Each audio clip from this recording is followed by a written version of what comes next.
Let's look at the next question. The next question that we do is question number 4. So let's read the question. Again, we need to prove the left hand side is equal to right hand side. So this time also I start with the left hand side because I know that I can convert tan into sine and cos. Similarly, I can convert cot into sine and cos. So let's start with the left hand side. Though my right hand side looks more complicated, but I'll start with tan and with the left hand side. So tan A can be written as sine A upon cos A, and cot A can be written as cos A upon sine A. The reason, since tan A is equal to sine A upon cos A and cot A is equal to 1 upon tan A. Perfect. So we've got this. Now let's take the LCM. If I take the LCM, I realize that I've already got my denominator equal. This will become sine A cos A, which is what I've already got. So that's what you need to keep an eye for, saying what do you want to reach, as in where do you want to reach. So you need to keep an eye out for that. So this LCM now is sine A dot cos A, and my numerator becomes sine square A minus cos square A, which means I'll have to multiply sine with sine, so that's sine square A minus cos square A.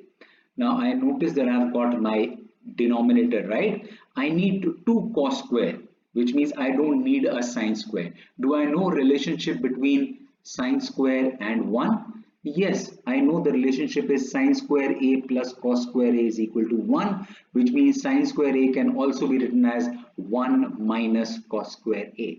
So let's look at the next step. So instead of sine square A, I write 1 minus cos square A minus cos square A upon sine A dot cos A. The reason, since sine square A is equal to 1 minus cos square A. This is basically the first identity that we talked about, just that we've tweaked it around to take cos square on the other side. So this now, the numerator now becomes 1 minus 2 cos square A upon sine A dot cos A, which is equal to right hand side, which is what they wanted. So we finished this question, hence proved.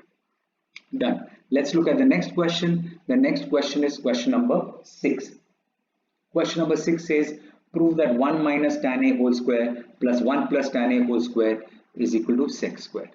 So I notice that the left hand side obviously is more complicated. I notice that I have to convert tan into sec. Do I have a relationship that I know? Yes, I know that the relationship I have is 1 plus tan square A is equal to sec square A, which means I can either directly write this as sec square A.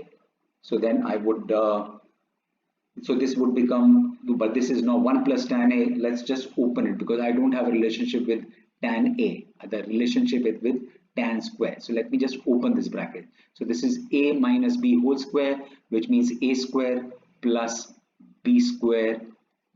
Again, I'm starting with the left hand side. So A square plus B square minus 2 into 1 into tan A, so minus 2 tan A. So this is opening the first bracket. Let's open the second bracket, which is A plus B whole square, which means A square plus B square plus 2 tan A. In this case, 2 tan A and negative 2 tan A gets cancelled. So what I'm left with is 1 plus tan square A plus 1 plus tan square A. Now this is what the relationship I already know. 1 plus tan square A is equal to sec square A. So instead of this I write sec square A. Instead of this I write sec square A. Why? Since 1 plus tan square A is equal to sec square A. Done. Which means this is equal to 2 sec square A, which is my right hand side. So this is where they wanted me to reach. So we finished it. So hence proved. Perfect. Let's look at the next question. The next question that we do would be question number 7. So question 7 says cosec to the power 4a minus cosec square a is equal to cot to the power 4a plus cot square a. So again, let's start with the left hand side in this case. So this is, I notice that between the left hand side, the two elements, I can take cosec square a as common. So let me take cosec square a common. What I am left with is cosec square a minus 1. Now, do I remember any relationship between cosec square a and cot square a?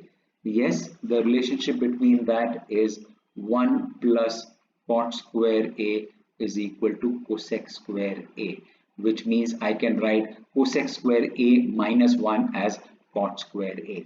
So this becomes cosec square a multiplied with cot square a. Done. So now what can I write this as? I know though that cosec square a is equal to 1 plus cot square a. So here I converted this into cot square a, and this now I am converting it into 1 plus cot square a. Let's write the reason for both these steps. So the reason for this step is since cosec square a minus 1 is equal to cot square a, and the reason for this is since cosec square a is equal to 1 plus cot square a. I think I've got my answer. So this becomes 1 into cot square a, that cot square a, and cot square a into cot square a, that cot to the power 4a, which is equal to my right hand side. So hence proof. This is what they wanted me to do, and we finished this question. Perfect. Let's look at question number 8. Question number 8 says sec a into 1 minus sin a multiplied with sec a plus tan a is equal to 1. So basically I need a relationship between sec and tan, which should give me 1. And I notice that this is, if I multiply sec with sine, this is 1 upon cos and this is sine, which means this will give me tan. So let me just multiply the first two terms. So let me just start with the left hand side. So if I start with the left hand side, I multiply the sec a with the first bracket. So this gives me sec a minus sine a into sec a. That's the first term. And then this second part remains sec a plus tan a. I've just opened the first bracket. This basically becomes sec a minus sine a into 1 upon cos a. Yeah, because sec a is basically nothing but reciprocal of cos. It becomes sec a plus tan a. The reason for this is since sec a is equal to 1 upon cos a. That's what I've done. Next, what I get is sec a minus tan a, because sin a upon cos a is tan a, and this is sec a plus tan a. The reason for this is since sin a upon cos a is equal to tan a. Done. Now this is in the form x minus y into x plus y, which is basically x square minus y square. So this becomes sec square a minus tan square a. Reason being since x minus y into x plus y is equal to x square minus y square. So now I need a relationship between sec and tan. I remember my relationship, which was 1 plus tan square a is equal to sec square a, which means if I take tan square on the other side, sec square minus tan square will be equal to 1. So this is equal to 1. Reason being since sec square a minus tan square a is equal to 1. So this is equal to right hand side. So whatever they wanted me to do, we have done. So hence proof. Perfect. Thank you so much. Take care. Be safe. Before I leave you, let me just write some homework questions for you. Homework questions for you would be question number 2, question number 5, not 4. 4 we solved. Question 5 and question number 9. 3 questions. Thank you so much. Take care. Be safe. I'll see you with the next video. Bye bye.